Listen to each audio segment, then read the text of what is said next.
College ക്യാമ്പസിലെ concrete ബെഞ്ചിലിരുന്ന് Ananya തന്റെ ഡയറിയിൽ എന്തോ കുറിക്കുകയായിരുന്നു. അവൾ ഒരു ഇരുനിറക്കാരിയായിരുന്നു.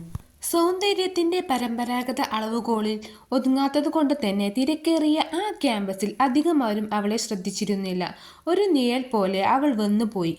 അവളുടെ കൂട്ടുകാരികളെല്ലാം എപ്പോഴും ഫോണിലായിരുന്നു. ഒരാൾക്ക് പുതിയ പ്രണയം, മറ്റൊരാൾക്ക് ബ്രേക്കപ്പ്, വേറൊരാൾക്ക് സർപ്രൈസ് ഗിഫ്റ്റുകൾ. അങ്ങനെ എല്ലാവർക്കും കൂട്ടിന് ബോയ് ഫ്രണ്ട്സ് ഉണ്ടായിരുന്നു. ഇടവേളകളിൽ അവർ തങ്ങളുടെ പ്രണയവിശേഷങ്ങൾ പങ്കുവെച്ച് ചിരിക്കുമ്പോൾ അനന്യ ആ കൂട്ടത്തിൽ ഒരു കാഴ്ചക്കാരിയായി മാത്രം ഒതുങ്ങി. നിനക്കെന്താ അനന്യ ഒരു ബോയ് ഫ്രണ്ട് ഇല്ലാത്തത്? നീ എപ്പോഴും ഇങ്ങനെ ഒറ്റയ്ക്കിരുന്നാൽ എങ്ങനെയാ? കൂട്ടുകാരികൾ പലപ്പോഴും ചോദിക്കും. ആ ചോദ്യം കേൾക്കുമ്പോഴേ അവൾ വെറുതെ പുഞ്ചിരിക്കും. കാരണം ആ ഒറ്റപ്പെടൽ അവൾ സ്വയം തിരഞ്ഞെടുത്തതായിരുന്നു. ആളുകളുടെ കപടമായ പുകഴ്ത്തലുകളേക്കാൾ അവൾ ഇഷ്ടപ്പെട്ടിരുന്നത് പുസ്തകങ്ങളെയും സ്വന്തം എഴുത്തുകളുമായിരുന്നു. ക്യാമ്പസിലെ മരങ്ങളും വീഴുന്ന ഇലകളും ആകാശത്തെ മേഘങ്ങളുമെല്ലാം അവളോട് സംസാരിക്കുന്നതായി അവൾക്ക് തോന്നി.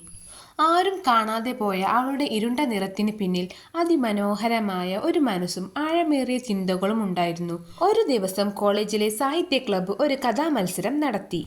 കൂട്ടുകാരികളുടെ നിർബന്ധത്തിന് വഴങ്ങി അനന്യയും ഒരു കഥ എഴുതി. കാണാൻ ഭംഗിയില്ലാത്തതുകൊണ്ട് എല്ലാവരും മാറ്റി നിർത്തിയ, എന്നാൽ ഉള്ളിൽ നന്മയുള്ള ഒരു പെൺകുട്ടിയുടെ കഥ. ആഴ്ചകൾക്ക് ശേഷം ഫലം വന്നപ്പോൾ കോളേജ് നോട്ടീസ് ബോർഡിന്റെ മുന്നിൽ വലിയ തിരക്കായിരുന്നു. ഒന്നാം സ്ഥാനം അനന്യ എന്ന് വൈകുന്നേരം കോളേജ് മാഗസിനിൽ അവളുടെ കഥ അച്ചടിച്ചു വന്നു. അതുവരെ അവളെ ശ്രദ്ധിക്കാതിരുന്ന പലരും ആ കഥ വായിച്ച് കണ്ണീർ വാർത്തു. അവളുടെ ചിന്തകളുടെ ഭംഗി കണ്ട് ക്യാമ്പസ് ഒന്നടങ്കം അത്ഭുതപ്പെട്ടു.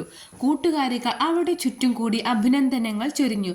അപ്പോഴും അനന്യ പതിയെ പോലെ തന്റെ പ്രിയപ്പെട്ട ബെഞ്ചിലേക്ക് നടന്നു. ആ നിമിഷം അവൾക്ക് മനസ്സിലായി, താൻ ഒറ്റയ്ക്കായിരുന്നില്ല. സ്വന്തം കഴിവുകളും സ്വപ്നങ്ങളുമായിരുന്നു എപ്പോഴും അവളുടെ കൂട്ട്. ബാഹ്യ സൗന്ദര്യത്തെക്കാൾ മാറ്റുള്ളത് ഉള്ളിലെ വെളിച്ചത്തിനാണെന്ന് അവൾ ലോകത്തിന് കാണിച്ചു കൊടുത്തു.